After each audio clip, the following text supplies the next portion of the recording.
Seja bem-vindo. Seja bem-vindo. Você está ouvindo a Web Rádio do Sindicato Nacional dos Servidores Públicos Federais na área de Ciência e Tecnologia do setor aeroespacial. Web Rádio CT. Web Rádio CT. Web Rádio CT. A partir de agora você vai ouvir pela Web Rádio CT o programa Clique Jornal. Dinâmico e inteligente. Clique Jornal.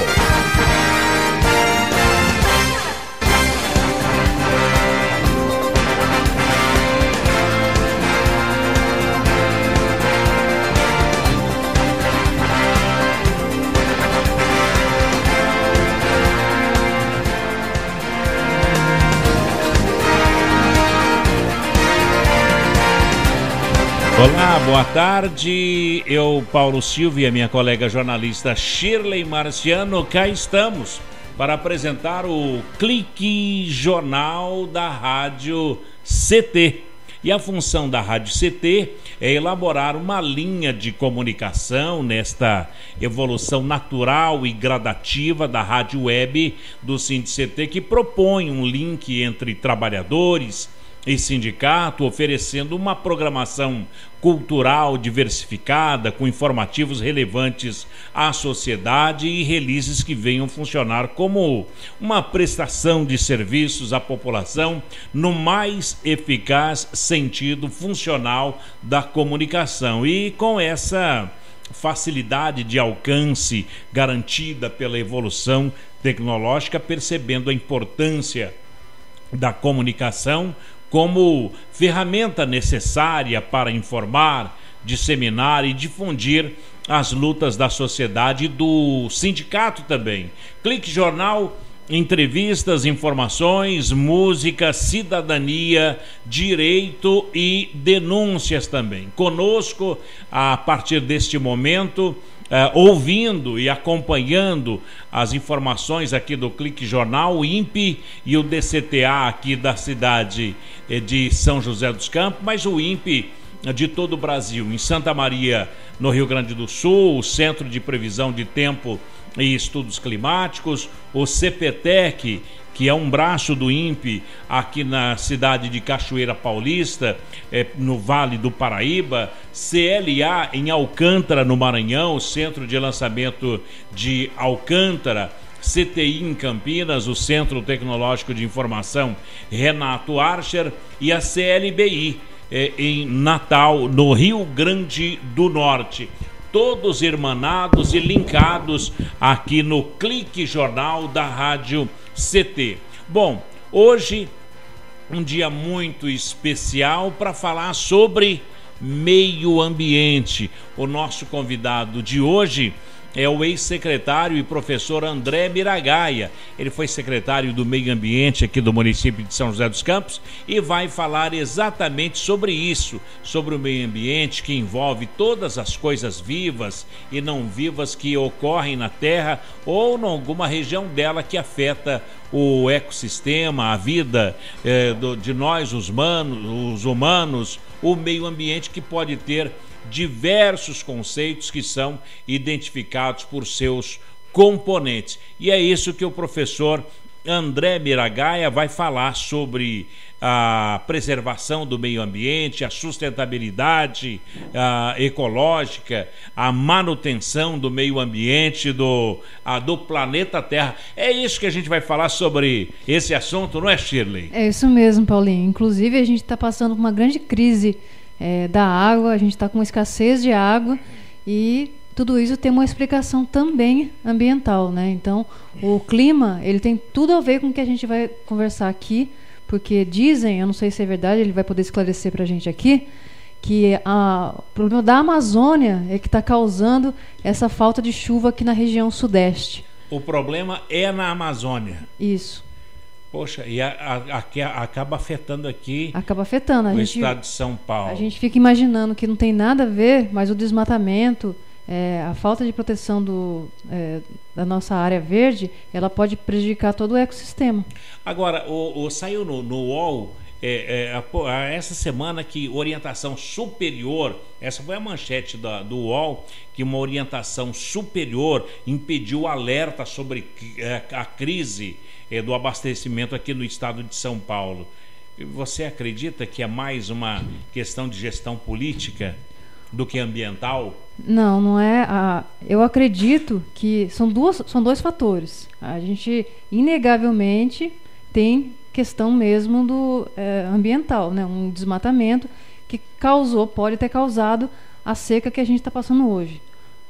Por outro lado, a gente não pode ficar só nisso. É evidente que tem que ter uma política para a energia elétrica, tem que ter uma política para a questão da água, e pelo que nós sabemos, isso faltou. Agora, a energia elétrica já teve o seu reajuste que estava sendo programado e tal, já a partir deste mês. Agora, o Vale do Paraíba, ele poderá ter problemas de abastecimento, já está tendo, definitivamente a partir do mês que vem, quando as represas aqui do Jaguari, a represa de Paraibuna também, elas poderão estar limitadas de 5% a 10% da capacidade, Shirley. Então, o problema é que a gente tem visto que o governador, ao invés de resolver o problema e criar soluções, que agora já são soluções emergenciais, já que ele não fez um planejamento, sabendo, porque ele foi alertado que isso poderia vir a acontecer, ele está mais preocupado em falar que a culpa foi de fulano, que a culpa foi de ciclano, ao invés de juntar com todas essas pessoas que ele está apontando o dedo e, junto à população também, criar uma solução, porque a gente não pode ficar sem água. Bom, pesquisadores do setor, que é a maior, diz que ainda a preocupação é maior ainda para o ano que vem, 2015, e diz que pode passar por uma situação mais grave ainda do que essa desse ano, pois os reservatórios já partirão de um nível mais baixo no período de seca, ou seja, poderá faltar água em todo o Vale do Paraíba. Queria até ler uma informaçãozinha aqui, Paulinho. Em 2004, ao receber a concessão para o uso do sistema Cantareira, o governo do estado de São Paulo e a Sabesp foram informados sobre a necessidade de planejamento e investimentos em novas fontes de captação, a fim de evitar a crise atual. No artigo 16 desse documento de concessão, ele estipula que a Sabesp deveria realizar em 30 meses estudos e projetos que viabilizem a redução de sua dependência do sistema Cantareira. Como a atual crise ela comprova, isso não foi feito. Como tinham sido informados do problema, a Sabesp e o governo deveriam estar promovendo há anos medidas como campanhas para o uso racional da água, que ficaram mais fortes recentemente, mudaram o sistema de cobrança para encarecer a água de quem desperdiça e dar descontos para quem economiza. Por fim, reduzir os desperdícios no sistema de distribuição por causa dos vazamentos e outros. Shirley, agora a questão é tudo emergencial. Agora você tem que tomar uma medida que resolva paliativamente e depois buscar soluções mais verdadeiras e de um ritmo mais tranquilo, né? Tranquilo, agora tem esse problema. Mas vamos falar com quem entende disso. Foi secretário do Meio Ambiente aqui em São José dos Campos, professor André Miragaia. Estamos falando exatamente sobre meio ambiente e a crise no abastecimento. Boa tarde, André. Boa tarde, Paulo. Boa tarde, Shirley. Boa tarde aí aos ouvintes da rádio. Da Rádio CT. Da Rádio CT. Ciência e tecnologia. Ciência e tecnologia. Vamos ter que usar esses dois termos agora para ter água de volta na torneira, né? Exatamente. André, e é uma crise ambiental, né, Paulo? Exatamente. Essa crise é nada mais nada menos do que uma crise ambiental. Aquilo que a gente já vem falando aí há pelo menos 20 anos, 30 anos que a gente está falando da questão do desmatamento, da questão da redução das florestas e tudo mais. A consequência é isso, né? E assim, as mudanças climáticas, né, as alterações aí no clima que foram proporcionadas aí ao planeta, elas previam exatamente isso, que você teria os eventos extremos, e os eventos extremos com mais intensidade e com mais frequência, né? Então essa seca que está acontecendo agora é uma seca que pode se repetir nos próximos anos, né? Foi a pior seca que você tem notícia na história, né? Assim, desde que se tem registro de alguma coisa assim de chuva, é a pior seca de todas que se tem registro na história, né? E ela nada mais é do que uma crise ambiental, né? Agora, um detalhe, o povo do Sudeste, o povo de São Paulo, o povo do Rio de Janeiro, eles não aprenderam nada de meio ambiente porque parece que é só uma questão governamental e continua todo mundo esperando que os governos dêem uma solução. Na verdade, Paulo, sabe o que acontece? Essa crise é uma crise que ela tem uma amplitude maior. Ela não é uma crise que está acontecendo aqui em São Paulo ou na região Sudeste. A consequência dessa crise é o seguinte, ela já começou pelo desmatamento da Amazônia, né? Eu já sobrevoei a Amazônia. Você falou sobre isso agora. Então é lá na Amazônia? A Amazônia, ela regula a temporada de chuvas do centro-oeste e do sudeste. As chuvas que se formam na região amazônica, elas são por evapotranspiração da floresta. Isso é, a floresta transpira, joga a umidade para cima. Essa umidade, o caminho dela, que tem um projeto inclusive chama Rios Voadores, que um cara voou aqui pelo Brasil todo coletando água, tanto água lá de cima, né, a umidade do ar coletando, quanto água dos rios também, para ver a qualidade da água dos rios. Então o que ele identificou foi o seguinte: a evapotranspiração da floresta, isso é, esse rio que nós temos em cima da floresta, ele vai na direção da Cordilheira dos Andes e ele é bloqueado pela Cordilheira dos Andes, ele pega uma corrente de vento que vem descendo para a região centro-oeste do Brasil. Então ela regula, as chuvas caem no centro-oeste e caem no sudeste, elas são formadas na região amazônica. Principalmente a principal umidade das chuvas aqui que caem aqui são formadas na região da Amazônia. Então, se você está desmatando a região da Amazônica, vai faltar água. Vai faltar água aqui, não tenha dúvida disso. E outra coisa, outro problema que acontece aqui é a retenção da água. E esse é um outro problema nosso. Não, a retenção da água é o seguinte: choveu, você tem que ter floresta para receber essa chuva e infiltrar água no solo. A água que cai de chuva, se cai no meio da cidade, se cai no meio de um descampado, o que ela acontece? Ela evapora, a maior parte dela vai embora para a atmosfera, né? Aquilo que cai na cidade, nos telhados, corre pela boca de lobo e vai direto parar nos rios. E a nossa principal água é a água do subterrâneo. É a água que infiltra, porque é essa água que alimenta as nascentes. Se a gente não infiltra a água, e quem tem a propriedade de infiltrar a água são as florestas. Se você não infiltra a água, você mata as nascentes. As nascentes sofrem com isso e elas acabam secando, que é o que está acontecendo hoje. Professor André Biragaia, em alguns segundos se sintetizou o que está acontecendo. Exatamente. Agora, o que é que falta? Um machado para abrir a cabeça dos governantes? Pois é, a gente já está aí há mais de 20 anos, né, Paulinho? Eu estou há 28 anos, desde a época da fundação da ONG Vale Verde aqui em São José, há 28 anos atrás. Eu estou praticamente há 30 anos no movimento ambientalista, lutando com essa questão do desflorestamento. Explicando a mesma coisa. Explicando a mesma coisa. Olha quanto tempo que a gente está falando. Só que o que acontece é o seguinte: no passado, essas crises ambientais que a gente está começando a viver agora eram só projeções. Se pensava que ia acontecer, se pensava que ia ter seca, se pensava que ia ter enchente, se pensava que ia ter isso, mas não acontecia de fato. A gente previa que o aquecimento global ia começar a dar os seus primeiros sinais daqui a 50 anos. E ele começou muito antes, né?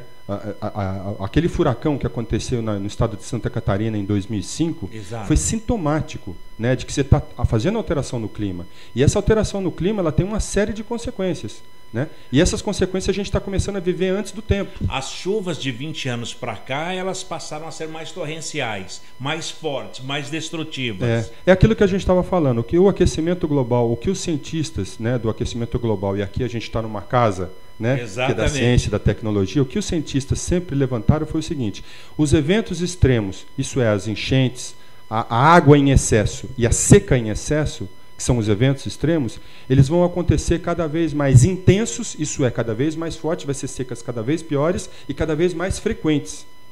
Isso vai acontecer mais vezes. Bom. Então, mas aí a gente começa a imaginar, já que a gente vai viver uma situação dessas, eu acredito que tem outros lugares no planeta que tem muito sol, ou muita chuva, ou muita seca.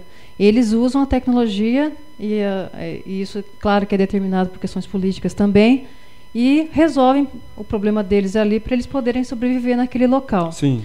Aqui no estado de São Paulo... E se adaptam, né? A adaptação, e usa a tecnologia a favor deles. Isso. No caso do estado de São Paulo, quando foi feita o contrato com a Sabesp, em 2004, tinha uma cláusula lá, um artigo do contrato, que dizia que tinha um prazo de 30 meses para a Sabesp fazer um estudo para deixar de... Para não ter, de perdas. para não usar exclusivamente a cantareira.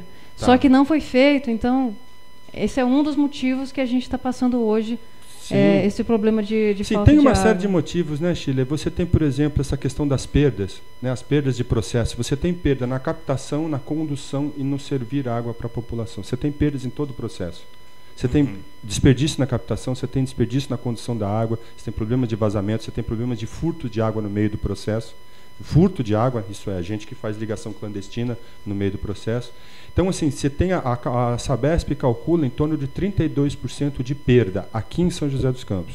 Nossa, que absurdo. Na cidade de São Paulo é maior ainda. Em países mais desenvolvidos, as empresas de saneamento, as empresas de tratamento de água, elas calculam mais ou menos o índice de perda. Toda empresa tem perda. Inclusive nos países mais desenvolvidos sempre tem perda. Em torno de 20%, 15%, chega até 25% em alguns locais. Mas aqui no Brasil a coisa está realmente assim. São Paulo é quase 40%. De perda. De perda no cano. De perda e no processo. Bom, então, o professor André Miragaia, nós vamos para um breve intervalo, vamos trazer os nossos institucionais, a gente volta daqui a pouco, falando sobre esta crise que agora não adianta mais chorar, agora é ação. Agora a gente, primeiro assim, essa crise é muito didática, né, Paulinho? Mas vamos conversar daqui a pouco sobre ela. Daqui a pouco. Tá bom? O professor André Miragaia volta já aqui no Clique Jornal. Um instante só. Você está ouvindo pela Web Rádio CT, o programa Clique Jornal. Você está ouvindo a Web Rádio CT. Água é vida. E vida não se desperdiça. Economizar água traz mais benefícios do que você imagina. Por causa da distância cada vez maior de captação, são necessárias grandes obras para garantir o abastecimento das cidades. Isso significa energia, dinheiro e potencial impacto no meio ambiente. Além disso, ao economizar água, você contribui para a redução do volume de esgotos. Entre nessa corrente, participe. Uma campanha da Câmara dos Deputados e Agência Nacional de Águas. Bullying. Aprenda a identificar para prevenir e erradicar. O cyberbullying, ou bullying virtual, propaga as difamações instantaneamente e o efeito multiplicador do sofrimento das vítimas é muito maior. O cyberbullying extrapola em muito os muros das escolas e expõe a vítima ao escárnio público. Combater o bullying é uma questão de justiça. Uma campanha da Rádio Câmara e do CNJ. Racismo não entra em campo. Futebol é arte da bola que rola no gramado. Roda no ar, na cor da emoção. Pernas brancas, pretas, amarelas. De todas as cores, de todas as torcidas. Cartão vermelho para o racismo. Fim de jogo. Racismo é crime. Denuncie. Uma campanha da Comissão de Esportes da Câmara dos Deputados. Energia elétrica. Fique ligado. Instale antenas ou outros objetos metálicos longe da rede de energia elétrica. Reformas e obras civis, poda de árvores e trabalhos próximos à rede só devem ser realizados por pessoas com conhecimento técnico. Com eletricidade não se brinca. Uma campanha da Abracopel e Câmara dos Deputados. Seja bem-vindo. Seja bem-vindo. Você está ouvindo a Web Rádio do Sindicato Nacional dos Servidores Públicos Federais na área de Ciência e Tecnologia do setor aeroespacial. Web Rádio CT. Web Rádio CT. Web Rádio CT.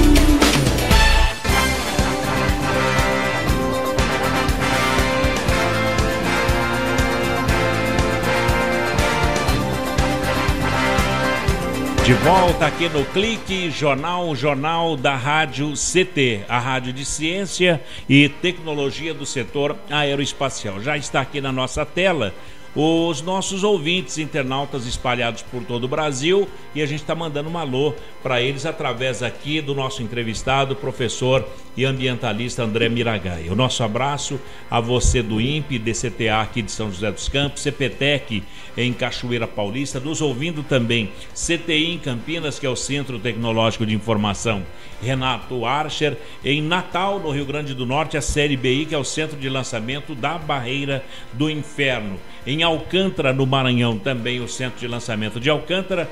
E em Santa Maria, no Rio Grande do Sul, o Centro de Previsão de Tempo e Estudos Climáticos é o CPTEC de lá. E também nos ouvindo num clima de 40 graus, o INPE da Unidade Regional do Centro-Oeste Brasileiro, mandaram até endereço aqui, Avenida Doutor Hélio Ponce de Arruda, no Bosque da Saúde, em Cuiabá, no Mato Grosso, professor. Que bacana. Eu conheci a base de Alcântara. No Maranhão. No Maranhão. Aliás, se tá um calor desse de 40 graus ali, em Alcântara deve estar uns 50, né? Não. Em Cuiabá é 40, né? Agora, Cuiabá é 40. Em Alcântara 40. Deve estar uns 50, porque lá o calor é absurdo. Que é o centro de lançamento de Alcântara, ouvindo o Clique Jornal.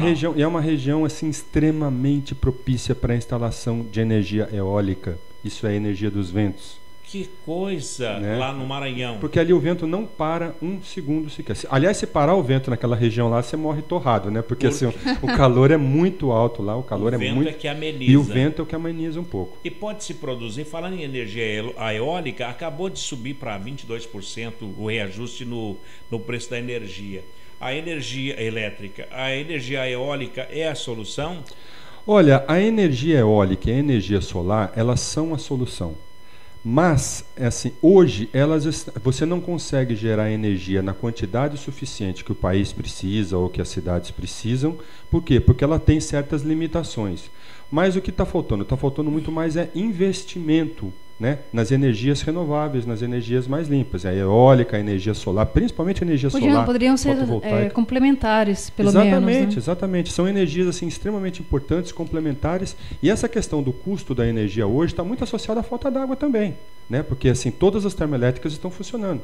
Você tem termoelétricas aqui no Brasil que são termoelétricas vagalumes.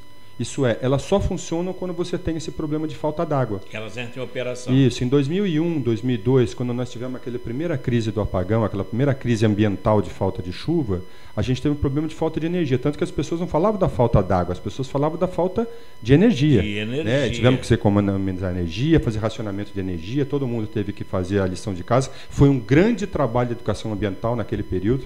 Eu me lembro até você ainda não estava na rádio do Antônio Leite, mas eu fui no programa do Antônio Leite, falei sobre isso, que era uma grande educação ambiental que foi aquele primeiro apagão. Né? Depois daquilo, o governo investiu nas termoelétricas, né, para evitar aí um novo racionamento de energia. Eles integraram também. Exatamente, integraram sistemas, linhas de transmissão, etc. E você tem hoje as termoelétricas funcionando a pleno vapor aí para suprir a demanda de energia do país, né? É o step da energia. É o step. Então agora quando falta num lugar, eles acionam o outro. Só que quando você aciona o outro, você paga, né? Você paga. Fica mais cara a energia. Por isso que aumentou a energia. Mas é feita do que essa energia? A termoelétrica? Você transforma a energia. Por exemplo, a maior parte das termoelétricas são movidas a gás natural. Então você queima o gás, é como se fosse uma panela de pressão. Sabe uma panela de pressão? Sim, uma termoelétrica nada mais é do que uma panela de pressão. Você aquece a água, ela não gira aquele pininho ali em cima? Exato. Então, uma termoelétrica, o que ela faz? Ela gira um reator. Né? Ela gira uma bobina que vai fazer a geração de energia. Então você transforma aquela energia térmica, a evaporação dela, né? Você transforma em energia elétrica. É como a hidrelétrica. A hidrelétrica o que é? Nada mais é do que a passagem da água pelas turbinas, ela vai girando as turbinas e aqui você transforma aquela energia cinética em energia elétrica. Né? E os princípios são mais ou menos o mesmo. O princípio de geração de energia é sempre o mesmo. Né? Como a eólica também dos ventos, que é a mesma coisa. Você está rodando o catavento e você está girando lá dentro a turbina. Uma pergunta que não sai da cabeça dos meteorologistas, não sai da cabeça do cidadão comum, das pessoas, é o que é que vai acontecer com o nosso clima, com o clima do planeta, já no próximo século, estamos aí. Vai haver, com essa falta d'água, o superaquecimento da Terra ou um destempero total? É mais um destempero, Paulo, porque assim, quando você fala que o planeta vai se aquecer 1, 2 ou 3 graus, Não é numa localidade que ele vai se aquecer, a temperatura média do planeta. Então tem locais onde você vai ter um aquecimento maior, tem outros locais que você vai ter resfriamento. Então você vai ter realmente um destempero mesmo. E aí você vai mudar regime de marés, você vai ter degelo das calotas polares, principalmente esse é um dos principais problemas que está se avistando, que é o degelo das calotas polares, e esse degelo é como você pegar um copo de uísque e botar 3 pedrinhas de gelo, daqui a pouquinho seu uísque está aguado. Exatamente. Derreteu o gelo, ele vira água. Se derreteu a água, o que acontece? Ela vai subir o nível dos oceanos. E aí determinadas ilhas aqui principalmente do Pacífico, vão desaparecer do mapa. Algumas regiões litorâneas, por exemplo, a praia de Boa Viagem no Recife, aqui está previsto que é uma praia que vai tender a desaparecer com o aquecimento global. É uma praia que vai sumir, porque ela é muito baixa. Lá em Pernambuco, Paulinho, inclusive, quando eu morei lá, o pessoal mostrava até onde chegava o mar. Isso. Então tem casarões lá que estão assim, a pouquíssimos metros já da praia, sendo que há décadas atrás tinha uma distância assim, de quilômetros. Exatamente. Então o mar avançou muito ali na região. O mar avançou muito. E assim, com o aquecimento global, com o derretimento das calotas, o nível do oceano subindo, aí você vai ter lugares que vão desaparecer.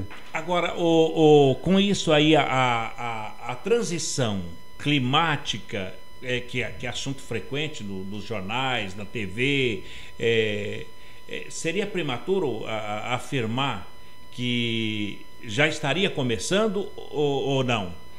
Olha, Paulo, o Carlos Nobre, uma vez, ele falou uma frase que eu achei muito interessante. Ele falou assim, olha, o que a gente está vendo hoje, com o aquecimento global, isso vai acontecer, que é aquele furacão de Santa Catarina, é essa seca absurda, são as enchentes, né, que a gente tem também períodos de enchentes, mas tudo isso vai acontecer durante o período do aquecimento global. Se isso já está acontecendo por causa do aquecimento global, a gente não sabe, mas que é isso que vai acontecer com o aquecimento global, isso é então, certo. Não é prematuro dizer isso. Eu acho que não. Eu acho que, infelizmente, assim, o que a gente errou foi nas previsões. Tudo bem. Agora, tudo bem não. Tudo bem mal. Tudo mal, né? Tudo mal. Infelizmente, né? Infelizmente, a gente tudo já mal. passou o problema, sabe o que é, Paulo? É o seguinte, o alerta dos cientistas já tem mais de 20 anos. Né? O alerta do movimento ambientalista também, que vem no mesmo ritmo dos cientistas. O que acontece é que nós já passamos do ponto sem volta. Isso é, o aquecimento global é inevitável. O que nós já emitimos de gases do efeito estufa na atmosfera, quer dizer, gases, o efeito estufa é importante, o efeito estufa é um processo natural, e se não fosse o efeito estufa, a gente morria congelado à noite aqui. Poxa. Então, ele é importantíssimo, o efeito estufa é um processo natural, que se não fosse o efeito estufa, durante a noite nossa temperatura caía para menos 15 graus. Entendeu? Então, o efeito estufa... É o efeito estufa que faz a nossa temperatura à noite ser mais amena e tudo mais. Por isso que o deserto é gelado. Por isso que o deserto é gelado. Eu chutei, acertei. Exatamente. O deserto congela de noite. Então, o efeito estufa, ele é benéfico, né, para nós, porque assim é ele que nos garante aí essa vida, essa tranquilidade climática que a gente tem. O problema é que a gente está emitindo muitos gases que também provocam o efeito estufa, que seriam gases naturais, nós estamos emitindo agora por ação antrópica, isso é a ação dos homens. Né? A gente está emitindo por processo industrial, por transportes, por uma série de coisas, e o que a gente está causando agora é o aquecimento global. Né? Então, o efeito estufa é um processo natural, os gases do efeito estufa que agora estão em excesso na atmosfera, e o que a gente já emitiu de gás do efeito estufa na atmosfera, já passamos do ponto sem volta. Isso é, o aquecimento global é inevitável. Agora resta a gente decidir o seguinte, nós vamos aquecer 1, 2, 3, 4, 5 graus. Quantos graus nós vamos aquecer o planeta? Essa é a grande briga hoje em dia. Agora, a comunicação dos ambientalistas, da sustentabilidade que se fala, é igual à história do homem do saco? As autoridades não estão acreditando mais, porque lembra do homem do saco que você falava para os seus filhos? Tá eu bom falo e tal, ainda fala, né? Eles ouvem, é interessante, mas não acreditam. Está havendo isso com os governantes? Olha, Paulo, eu até assim, eu me lembro quando eu cheguei na Secretaria de Meio Ambiente, que eu falei da questão do aquecimento global, tudo assim, sabe? Eu vi alguns colegas assim, sabe, olhando assim, meio assim, sabe, de canto para você, do tipo, putz, esse maluco aqui... viajando. Esse cara tá viajando, esse cara tá falando coisa aqui, tá. Então a pessoa olha e fala assim, lá vem aquele pessoal que trava o desenvolvimento, exatamente. Né? Ambientalista sempre é eco-chato, é contra o desenvolvimento, é contra tudo. Na verdade, a gente é a favor do desenvolvimento, mas o desenvolvimento real. Porque desenvolver é você desenvolver para o bem de todos, e não você crescer economicamente para o bem de alguns poucos. Desenvolvimento, o significado de desenvolvimento é outro, né? Então, assim, eu me lembro que eu estava uma vez conversando com o secretário de obras, né, do governo anterior, inclusive faz quase 8 anos, e eu estava falando para ele, né, que nas obras públicas que a gente faz aqui no município, a gente já tinha que estar prevendo o aquecimento global. Isso é, quando você vai fazer uma duela, quando você vai fazer uma ponte, quando você vai fazer um local de passagem, de escoamento de água de chuva, você já tem que prever que isso vai ser maior no futuro. Então, assim, se você está gastando dinheiro público para fazer uma obra, para fazer uma duela, para fazer um desassoreamento de córrego, alguma coisa, ou você está muitas vezes fazendo uma canalização, que infelizmente eu não gosto, mas elas acontecem na cidade, uma canalização de córrego, você já tem que prever que a quantidade de água daqui 20 anos, daqui 30 anos, vai ser muito maior. Então já faça uma obra pensando no futuro, para você não ter que refazer essa obra no futuro e gastar mais dinheiro público com isso. Então já faz a obra pensando a partir de agora. Bem, mas professor, é uma pregação no deserto, viu? Bom, então nós vamos para mais um intervalo. Na volta, eu gostaria que o professor André Biragaia pudesse detalhar o lençol freático, é esse o nome, não é? Freático. A água do subsolo. Aqui no Vale do Paraíba. Está acabando, não está? Responde daqui a pouco. André Biragaia, como é o nome do instituto do qual você fazia parte? Eu fazia parte da ONG Vale Verde, depois trabalhei no Instituto Eco Solidário. O Eco Solidário também, né? Então, quer dizer, há 30 anos está falando sobre sustentabilidade e meio ambiente. A gente volta já, principalmente agora que está proibido mais uma vez as sacolinhas plásticas nos supermercados do estado de São Paulo. André Biragaia volta no Clique Jornal já já.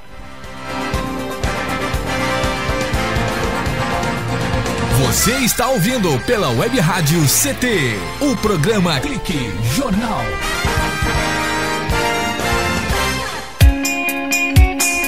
Você está ouvindo a Web Rádio CT, Web Rádio CT.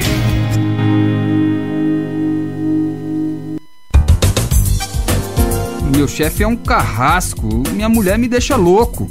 É só por isso que eu bebo. Cai na real, cara. Já pensou que o problema pode estar com você? E que o seu comportamento desperta o pior nas pessoas? Acesse www.alcoolicosanonimos.org.br e procure ajuda de quem já passou pelo que você está vivendo. Se você quer beber, o problema é seu. Se você quer parar, o problema é nosso. Uma campanha da Câmara dos Deputados e do AA. Pedofilia não é brincadeira, é crime. O pedófilo costuma ser uma pessoa acima de qualquer suspeita, o que facilita sua atuação. Existem casos em que o encontro pessoal pode terminar em violência física ou sexual. Diante do computador, todo cuidado é pouco. Fique atento. Internet segura é mais que um jogo, é a sua vida. Uma campanha da Polícia Federal e Câmara dos Deputados. Energia elétrica. Fique ligado. Algumas medidas simples podem prevenir acidentes elétricos. Evite o uso de benjamins ou T's. Eles causam sobrecarga. Prefira sempre instalar mais tomadas. Instale também o fio terra em interruptor diferencial residual DR. Eles protegem sua família contra choques elétricos. Com eletricidade não se brinca. Uma campanha da Abracopel e Câmara dos Deputados. Seja bem-vindo. Seja bem-vindo. Você está ouvindo a Web Rádio do Sindicato Nacional dos Servidores Públicos Federais na área de Ciência e Tecnologia do setor aeroespacial. Web Rádio CT. Web Rádio CT. Web Rádio CT.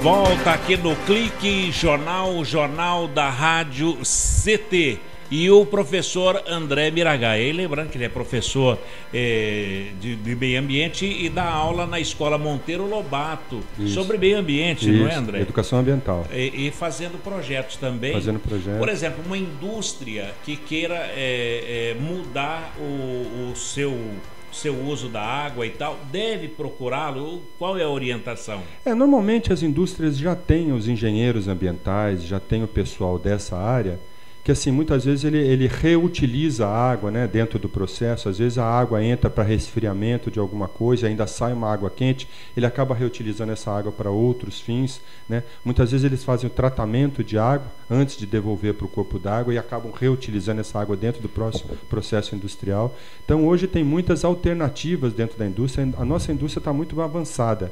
Aqui no Brasil, nossa indústria avançou bastante aí, por conta até da legislação ambiental também, né? Do rigor da legislação ambiental, as indústrias tiveram que se adequar e elas avançaram bastante. Tanto é que as pessoas ainda têm mania de associar poluição de rio, poluição de córrego à questão industrial. E hoje ela é muito mais uma questão das cidades. É tratamento de esgoto das cidades que está sendo o grande problema da poluição dos rios. Agora, André, antes da gente avançar nos assuntos, explica uma questão da cultura brasileira. Por que nós, eu acho que você também, a Shirley, Eduardo, quem está nos ouvindo, por que nós temos essa cultura de jogar água limpa no vaso e jogar água suja no cano que vai para a rua? Pois é. Por que é feito isso no Brasil? Porque a ligação das águas todas, ela é feita. A água da rua, que a gente chama água da rua, que abastece a nossa caixa d'água, que abastece toda a nossa casa, abastece a pia, abastece o vaso sanitário, abastece tudo. É a mesma água. É uma água potável, água tratada pela Sabesp. Exato. Eu me lembro até de um programa do Roda Viva. Na TV Cultura. Na TV Cultura, que eu estava assistindo esse programa e foi muito interessante. Estava falando sobre crise hídrica, né? E estava um representante da Sabesp, no estado de São Paulo, e estava um representante da, acho que é SEMAI do Rio, que cuida também da questão da água lá no Rio, do saneamento lá no Rio. E aí o pessoal estava perguntando, né? Um aluno da USP perguntou assim, falou, escuta, mas por que não se trabalha com água de reuso, né? Na Europa isso é tão comum. Mas tudo mais. Há quanto tempo? Isso já faz uns 6 anos, mais ou menos, que eu estava vendo essa entrevista. Jamais ia sonhar com uma crise dessa. Né? Aí ele falou assim, da questão da água de reuso, né? Porque é uma água que ela não é potável, mas é uma água que pode ser utilizada para uma série de processos, né? E dentro de casa, você tendo uma captação de água de chuva, alguma coisa, cisternas, essas coisas, você pode captar essa água para lavar chão, para dar descarga, para uma série de usos não nobres, né? Que não seja beber. O que é uso nobre? É você beber, é você tomar um banho com uma água limpa, entendeu? Mas o resto, você pode usar uma água não potável para você lavar chão, para você, uma série de usos assim. Aí o cara estava falando o seguinte, ele apontou para o cara da SEMAI e da Sabesp e falou, pergunta para eles, por que você não tem água de reuso? Qual é o comércio deles? O que eles vendem? Vendem água. Vendem água. Será que eles têm interesse que todo mundo tenha água de reuso em casa? Eles vão deixar de vender água. Que interessante. É o interesse econômico, como sempre. Econômico. Sobrepondo a tudo, né? Exatamente. É o interesse econômico, infelizmente, de vender, né, a água. Aí quando você entra numa crise de abastecimento como essa, aí, pera um pouquinho, tira o pé do acelerador, todo mundo tem que parar de dar descarga com água potável, todo mundo tem que parar de fazer uma série de coisas. Mas como se todo o sistema de hídrico de uma casa está ligado na água potável que vem da rua? Bom, esse é o detalhe. Por exemplo, para dar descarga, o quê? 5 litros d'água ou mais? 15?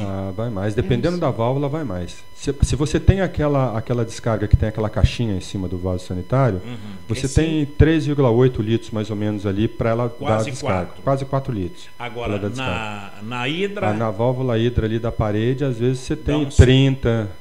Às vezes você tem 20, dependendo do tempo que a pessoa fica apertando ali. Então, pega aquela água limpa e joga no esgoto. Isso. E aí vai para a rua, que vai cair no rio a água suja. Na verdade o que acontece é o seguinte, essa água, ela ia, há pelo menos uns 10 anos atrás, ela ia integralmente tudo para o rio.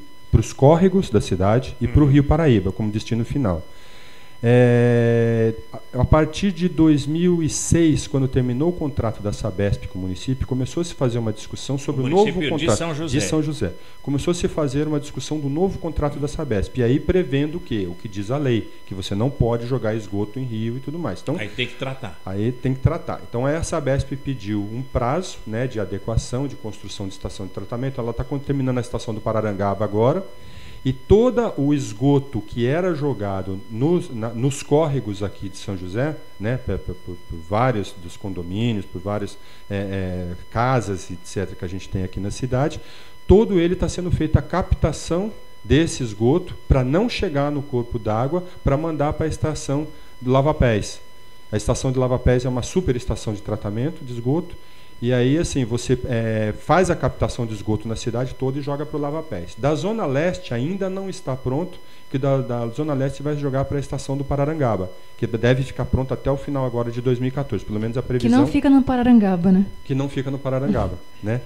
Mas, assim, Eugênio de Melo, né? Fica naquela região ali de Eugênio de Melo, mas que coleta água também do Pararangaba também, do córrego do Pararangaba. Não, porque eu fiz uma matéria sobre o assunto, uma das confusões foi essa, que eles falaram, aí eu achei que era Pararangaba, só que não, era lá em Eugênio de Melo. Isso, é na região de Eugênio de Melo, mas que o córrego passa ali também, por isso que ela recebeu esse nome, foi batizada com esse nome.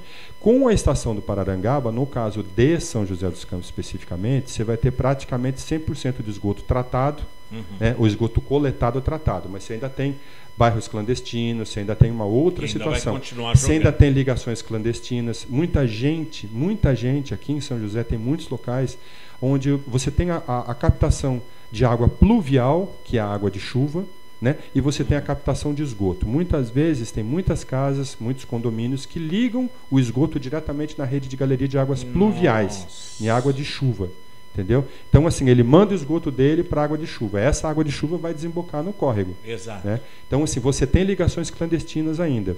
A Sabesp, inclusive, ela entrava dentro das casas e ela jogava um corante e dava descarga dentro da casa para ver se estava saindo ali, se era daquela casa que estava ligada clandestinamente. Eu falei com o Vilela, que é o da Sabesp aqui em São José, uns 15 dias atrás. Eles ainda têm esse corante, mas parece que são proibidos de entrar. É proibido o corante, agora eles usam bolinhas de isopor. Eles usam bolinha de isopor, dão uma descarga, a bolinha de isopor vai, e daí se apareceu bolinha de isopor ali na saída do rio, é porque realmente está vindo daquela residência da onde eles fizeram o teste ali da descarga. Mas e para entrar numa casa? Para entrar numa casa você tem que bater na porta e chamar o munícipe e falar que você está investigando isso, aquilo. Se o munícipe recusar a entrada da pessoa, depois você vai com mandato. Né? E você entra para você fazer a verificação. Quer dizer, pode fazer. Pode fazer, com mandato. Inclusive, a fiscalização tem esse poder de polícia para entrar e fazer. Olha, na época de você secretário, chegou a usar isso ou não? Fizemos, em São Francisco Xavier principalmente. Em São Francisco Xavier a gente tinha vários córregos lá de São Francisco Xavier que recebia esgoto direto das residências. E daí, qual é a pena? Não, aí você tem que falar para ele, a gente dava um prazo, porque isso também é uma coisa muito cultural aqui no Brasil, sabe, Paulo? Assim, o cara chega, vai ligar, ele liga na galeria de água pluvial, e é uma coisa que foi meio cultural isso aqui no Brasil de fazer. Então, assim, não dá para você sair multando e penalizando todo mundo. Então, você dá um prazo para ele fazer a adequação. Olha, você tem aí um prazo de obra que você calcula, você dá 20 dias, 30 dias para ele acertar a situação dele, para ele ligar certinho na rede coletora de esgoto, né? E depois você passa de novo lá para dar uma olhada. No caso de São Francisco Xavier, como você não tem rede coletora de esgoto, é fossa. Lá ele tem que fazer fossa séptica. Tem que fazer. Tem que fazer. O professor André, São Paulo está vivendo hoje a pior crise, como você falou no começo, de abastecimento de água da história. Isso. Então atinge mais ou menos 17, 18 milhões de pessoas, São Paulo. Grande São Paulo, né? E até aqui, toda, né? O pessoal de Campinas está sem água. Hoje eu conversei com uma pessoa pelo Facebook, que ela estava postando coisas sobre essa questão, e ela falou que está com falta de água na parte da manhã toda e na parte da noite também. Então só tem água na parte da tarde para fazer tudo. Então o problema está grave, né? Aí no próximo bloco, né, Paulinho, que a gente está quase indo já para o intervalo, pergunta para ele o que vai acontecer em São José dos Campos. Exatamente. Porque o governo põe a culpa na chuva. Agora esse tá problema, medo, época de eleição é terrível para fazer discussões sérias, né? Não tem como. É complicado. Né? Em vez de ficar jogando a culpa um no outro, né? Deveriam estar tentando resolver o problema, que a gente estava falando um pouquinho antes de você chegar. Bom, o professor, nós vamos para o... Passou rápido. Mais um breve intervalo, faça rápido, né? E vamos para o último. Nós temos mais 15 minutos para dar um checkmate nessa situação. Qual é a solução para a crise no abastecimento de água aqui no Vale do Paraíba? Não vamos nem falar do Brasil, que seja o Vale o exemplo para o Brasil. Tá certo? Tá legal. Tem solução? Tem solução, mas não é uma solução imediata. Mas o que é não imediato? É solução de médio e longo prazo, entendeu? Não adianta você... Hoje nós vamos ter que viver com essa crise e vamos ter que torcer e rezar para chover. Muito bem. Não tem solução imediata. Tudo bem, você vai fazer captação de volume morto de represa, tudo bem. Vai você secar também. Vai secar também. E aquilo é reserva técnica. Aquilo não deve ficar sendo utilizado. Então, o ex-secretário, o professor André Miragaia, fala daqui a pouco a solução para a crise no abastecimento de água aqui no Vale do Paraíba. Um instante só, o Clique Jornal volta já. Você está ouvindo pela Web Rádio CT, o programa Clique Jornal.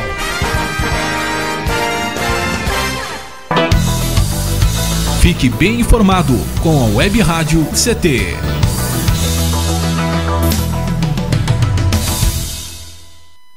Água é vida. E vida não se desperdiça. Você sabia que a maior parte do gasto de água residencial acontece no banheiro? O vaso sanitário e o chuveiro costumam consumir juntos mais da metade de toda a água gasta em uma residência. Por isso, fique atento. Ao construir ou reformar, dê preferência a equipamentos de baixo consumo. O retorno desse investimento virá em poucos meses na sua conta de água. Entre nessa corrente. Uma campanha da Câmara dos Deputados e Agência Nacional de Águas. Energia elétrica. Fique ligado. Somente pessoas com conhecimento técnico devem executar trabalhos em instalações elétricas. E atenção, quando houver tempestade com descargas atmosféricas, os raios, desligue os aparelhos das tomadas e evite atender ao telefone. Com eletricidade não se brinca. Uma campanha da Abracopel e Câmara dos Deputados. Pedofilia não é brincadeira, é crime. Pelos sites de bate-papo ou e-mails podem chegar mensagens e apelos para que crianças e adolescentes participem de jogos online, assim como convites marcando encontros secretos. Essas mensagens podem esconder intenções de abuso e exploração sexual infanto-juvenil. Fique atento. Internet segura é mais que um jogo, é a sua vida. Uma campanha da Polícia Federal e Câmara dos Deputados. Chegou em São José dos Campos o bilhete único. Com ele você vai poder pagar até 4 ônibus durante 2 horas em qualquer sentido, pagando uma única passagem, até mesmo indo e voltando dentro de uma mesma região. Isso vai mudar o jeito de andar de ônibus na cidade, dando mais liberdade para você e economia para o seu bolso. Tudo isso com mais qualidade. E, se você já tem o cartão eletrônico, não será preciso trocar. Prefeitura de São José dos Campos, trabalho que toca a cidade. Você está ouvindo a Web Rádio CT.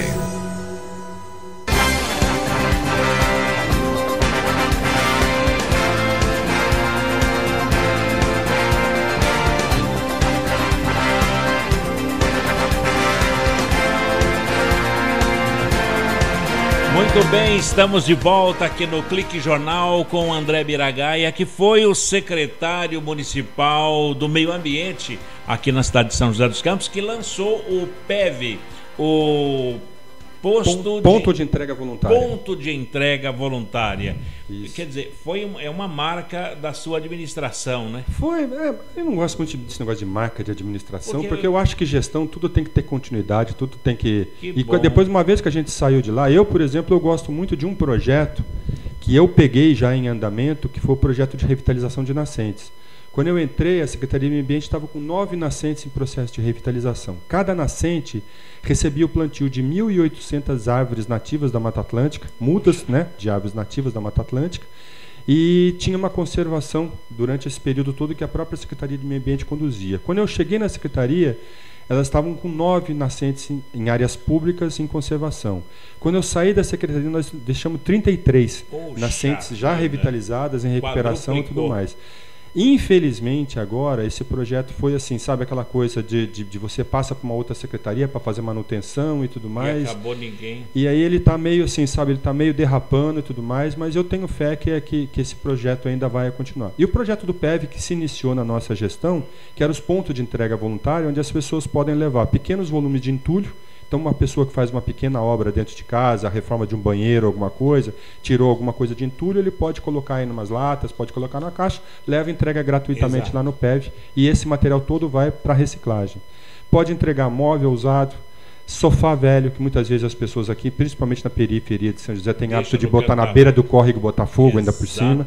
Então, assim, pode levar no PEV. Esse material, o sofá, tem até uma particularidade sobre isso. Esses sofás estão sendo recuperados, aqueles que podem ser recuperados, que estão com madeiramento bom, são recuperados, são doados para a Caritas Diocesana e ela doa isso para famílias carentes. Então, muitos dos sofás estão sendo recuperados, estão sendo doados para famílias carentes. Na hora da prefeitura recolher, vê o Estado. Então, não, na verdade é o seguinte, as pessoas levam no PEV, não é a prefeitura que faz o recolhimento desse negócio. A pessoa leva no PEV. Quem vai buscar lá no PEV? Então, quem vai pegar no PEV é a Caritas Diocesana. Ela mesma. Ela mesma já tem o transporte, ela retira esse material, leva lá, faz a recuperação desse material e depois faz a doação para famílias carentes. A SSM, ela tem um serviço que é mais ou menos parecido com esse, deve levar para lá também os materiais. Eles têm um programa chamado Catatreco. Isso. Que é o caminhão que passa pelas ruas catando o material, né? E diz que é incrível como as pessoas têm entulho nas casas. Você passa no Novo Horizonte num mês seguinte já tem um monte de novo. Já tem um monte de coisa lá guardado, um monte de cacareco guardado. Mas o PEV foi bom porque o PEV acabou, que nós tínhamos mapeado 150 pontos de despejo clandestino de entulho e de resíduos em geral aqui na cidade. Reduziu bastante esses pontos de jogar material, de jogar lixo, caiu bastante. Eu não sei te precisar hoje, porque a gente saiu e a SSM que fazia esses levantamentos, né? Eu não sei se ela continua fazendo esse levantamento, mas isso a gente sentiu que reduziu bastante, inclusive o próprio custo da SSM de limpar essas áreas reduziu bastante por conta dos PEVs. Quando os PEVs, a população acabou pegando, porque o PEV ele recebe, além do entulho, ele recebe o sofá velho, ele recebe lixo eletrônico, televisão velha, ele recebe pilha, bateria, óleo de cozinha usado, lâmpada fluorescente. Aliás, lâmpada fluorescente, aquele que estiver nos ouvindo, nunca quebre uma lâmpada fluorescente. Ela tem mercúrio. Porque ela tem mercúrio lá dentro. Você pode se contaminar com esse mercúrio. E ele pode contaminar Pode se contaminar com mercúrio, tanto pela aspiração quanto também pelo contato, né, com aquele pozinho lá e tudo mais. Tem mercúrio ali.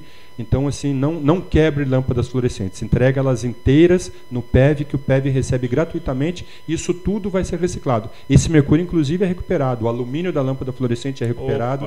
Tudo isso é reciclado. Pela prefeitura? A prefeitura encaminha para os órgãos de reciclador.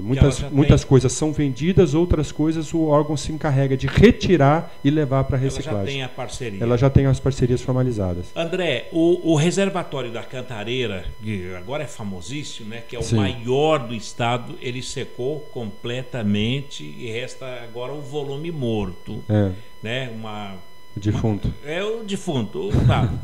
Acabou. Aqui no Vale do Paraíba, represa de Paraibuna, Jaguari e tal, a água foi lá para o chão. Isso. Qual é a solução, você como ambientalista, você já até adiantou que seria a médio, longo prazo, tal, mas qual é a solução para voltar a ter água aqui em São José dos Campos? Olha, Paulo, a primeira solução para a gente equilibrar é a gente acabar com o desmatamento e a gente reflorestar várias áreas. Isso é sine qua non, isso é. Você vai ter nascentes que vão morrer com ou sem chuva por causa do desmatamento. Você tem as áreas de recarga de aquífero e você tem as áreas de nascente propriamente dito. Isso é, o olho d'água onde ele está nascendo, você tem que manter aquela área do olho d'água preservado, onde tem a nascente, onde borbulha a água que ela verte do chão. E você tem a área de recarga de aquífero, isso é, que normalmente são áreas mais altas, né, que são topo de morro, que você também tem que revegetar, porque hoje a maior parte dos topos de morros daqui da nossa região é pasto. Não tem vegetação, não tem floresta. Sim. Você tem que revegetar o topo de morro, porque é no topo de morro que você tem a recarga do aquífero. Isso é ali que a água infiltra e alimenta as nascentes. E como fazer isso? É um grande trabalho realmente de mapeamento das áreas de recarga para você fazer o reflorestamento dessas áreas.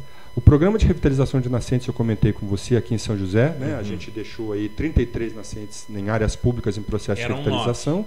Eram 9 quando eu entrei e quando eu saí da secretaria eram 33 nascentes que estavam em processo de revitalização.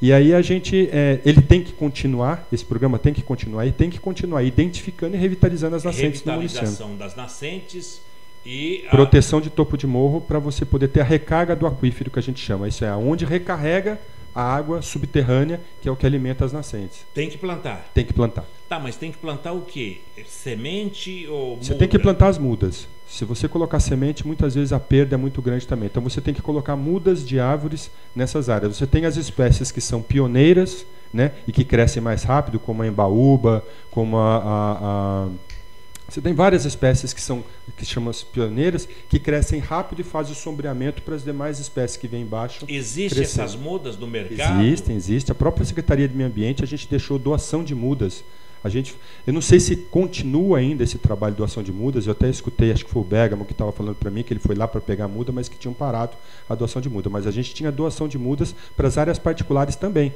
por endereço. Você chega lá, eu tenho um sítio, ou eu tenho um lugar, eu quero revitalizar, eu quero recuperar minha nascente. A gente mandava um técnico na propriedade, o técnico fazia uma avaliação da área de recarga, da área da nascente, e já determinava, olha, aqui você planta 1000 e tantas espécies. E a gente tinha um outro programa chamado Refloresta, que a gente tinha um cadastramento das áreas particulares. Então, nas áreas públicas, a gente fazia a revitalização de nascente, e nas áreas particulares, nós fizemos um cadastramento das áreas que precisavam ser revitalizadas e que o proprietário da área queria revitalizar, e a gente direcionava compensações ambientais para aquela área.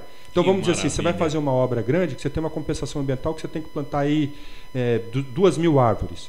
E, de repente, a Shirley tem uma propriedade que ela tem umas nascentes que ela quer recuperar. A Shirley estava dentro do nosso cadastro, e daí apareceu o Paulo querendo fazer compensação e procurando área. Lá. Aí eu direcionava, Paulo, planta na área da Shirley, que na área da Shirley tem nascentes lá que ela quer recuperar. Então, esse programa Refloresta, ele encurtava esse caminho e colocava as pessoas em contato. Aquele que queria revitalizar com aquele que queria compensar. Continua esse Continua. programa? Eu, pelo menos, o que eu tenho visto nas placas assim, daqui da nova administração, tudo, eu fiquei um pouco afastado, mas eu tenho visto que ainda continua alguma coisa do Refloresta. Eu vi uma placa lá no Silvio da Flamboyant, da padaria Flamboyant, na Vista Verde. Ele está construindo um salão de festas e está lá a área, 1.800 mudas. Isso, é compensação ambiental. É uma lei sua? Não. Isso é uma lei estadual que você tem. Toda vez que você vai fazer algum tipo de intervenção que tenha supressão de vegetação ou que você vai fazer algum tipo de impermeabilização, alguma coisa, você tem uma compensação ambiental a ser cumprida.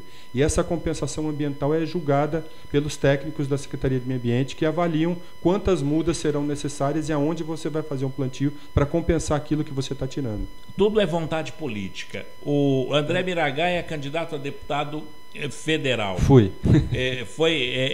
Que pré que você é? Não se elegeu? Sim. E ficou. Como é a escala da sua suplência? Não, eu tive 3.200 votos, Paulinho. Eu fiz uma campanha. De quanto? Precisava de pelo menos de uns 40, 50 mil votos. Quer dizer, teve 10% disso. Mas assim, a minha campanha foi uma campanha até diferenciada, né, Paulinho? Porque assim, o mínimo que eu falei foi o seguinte: eu tenho que manter a coerência daquilo que eu sempre falei. Então eu não gerei resíduos. Eu produzi cartõezinhos, né, que é um pouco de resíduo, mas assim, eu gerei resíduo mínimo. Eu não fiz jornalzinho, eu não fiz panfleto, eu não fiz santinho, santão, nem nada, eu não fiz nada disso por uma questão de geração de resíduo. Porque você sabe que nós temos um aterro sanitário aqui em São José que também tem 8 anos de vida. 8 anos de vida. Entendeu? Tinha 12 quando a gente estava fazendo aquela discussão, hoje tem 8. Entendeu? Poxa, e quando acabar o aterro sanitário de São José, nós estamos com um problema muito sério, porque nós não temos outra área em São José para fazer aterro sanitário. Nós vamos ter que sair passeando com lixo de São José para levar ou para Jambeiro ou para Tremembé. Ou nós vamos usar adulto ou nós vamos usar Tamoios para carregar lixo de São José para outro município. Mas com a sua votação você poderia ser vereador aqui em São José. Pois é, mas eu não... Mas assim, e o bacana desse tipo de perfil de campanha é que é uma oportunidade de você colocar as pautas para a sociedade discutir. Eu coloquei bastante propostas, Chile, até muitas delas, uma inclusive é de pagamento por serviços ambientais. O que é? Você remunerar produtor rural, porque o produtor rural hoje ele vive uma situação, ele produz água. Nas propriedades rurais que você vai, tem vegetação nativa, tem nascente, tem córrego, tem um monte de coisa. Ele é obrigado a preservar a APP, ele não pode desmatar, ele não pode fazer um monte de coisa. O produtor rural ele tem um monte de limitações ambientais. Tanto que o ambientalista chega com o produtor rural e já faz até uma cruzinha para a gente, assim, de medo do que a gente pode fazer para ele, né? Mas aí o produtor rural ele é um produtor de água, ele produz ar puro, ele produz estabilização do solo contra a erosão, ele produz controle natural de pragas, porque as pragas acontecem por conta de desmatamento também, por conta de desequilíbrio ecológico. Ele produz uma série de serviços ambientais, inclusive beleza estética, que ninguém paga nada por isso. E todos nós que moramos aqui na cidade, a gente se beneficia de tudo isso que ele produz lá na zona rural. Você propôs um pagamento. Então, o que a gente está propondo, isso não sou eu que estou propondo, não. Isso, inclusive, tem uma política pública do governo federal de pagamento por serviços ambientais, ainda está se arrastando ainda no Congresso Nacional, né? Eu tinha uma proposta dessa também na campanha. A gente começou um projeto desse aqui em São José, a gente deixou, inclusive, parcerias com a Fundação Boticário, tudo alinhavado. aprovada, a nova administração está dando continuidade nesse projeto, logo já vão começar a remunerar produtores rurais, então a gente já começou isso aqui em São José, e nada mais justo, que o cara produz uma série de serviços ambientais, como eu falei para você, conforto do clima, tudo isso é produzido na zona rural, e a gente que usufrui disso não paga nada, ele paga a conta sozinho lá. Ô André... Isso era uma das políticas que eu estava propondo enquanto candidato. E continua propondo como eu continuo com essa proposta como ambientalista. Agora eu vou ter só ambientalista. O 3 mil votos, foi 3 mil e quantos? 3.234. E só em São José quantos? Só em São José foram 2.000. Quer dizer, já tem um meio vereador aí. Olha, Paulo, eu não sou carreirista, sabe? Eu entrei, na verdade, eu fui convidado para ser candidato a deputado federal, porque o Partido Verde daqui de São José não queria ficar sem uma candidatura. Então eu fui convidado no final de maio.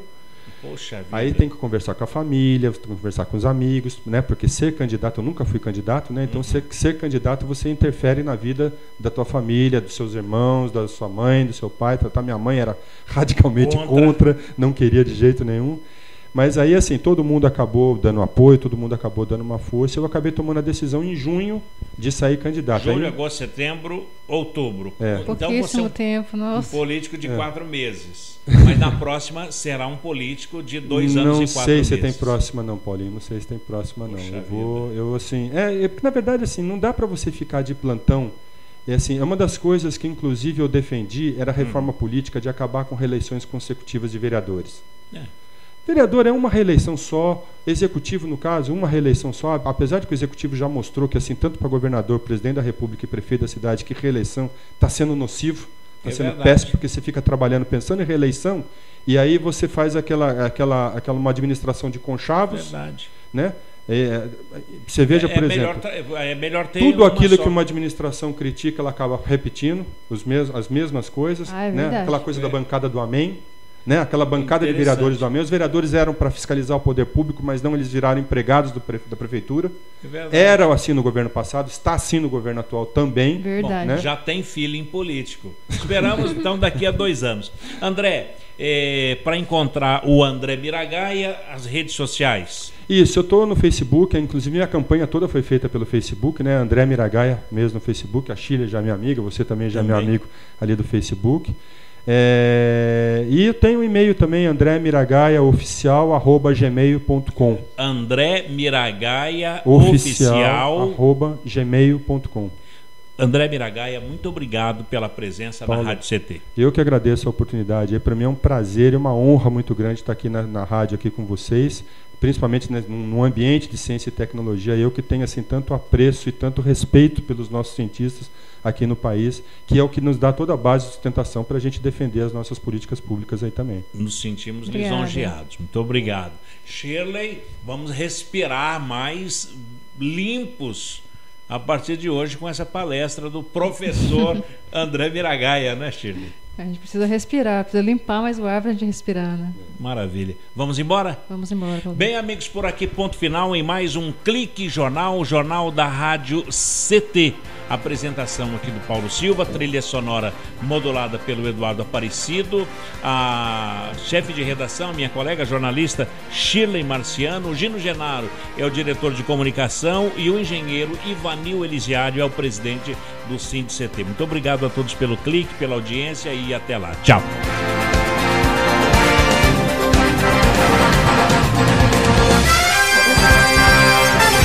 Você ouviu pela Web Rádio CT Clique Jornal. Clique Jornal.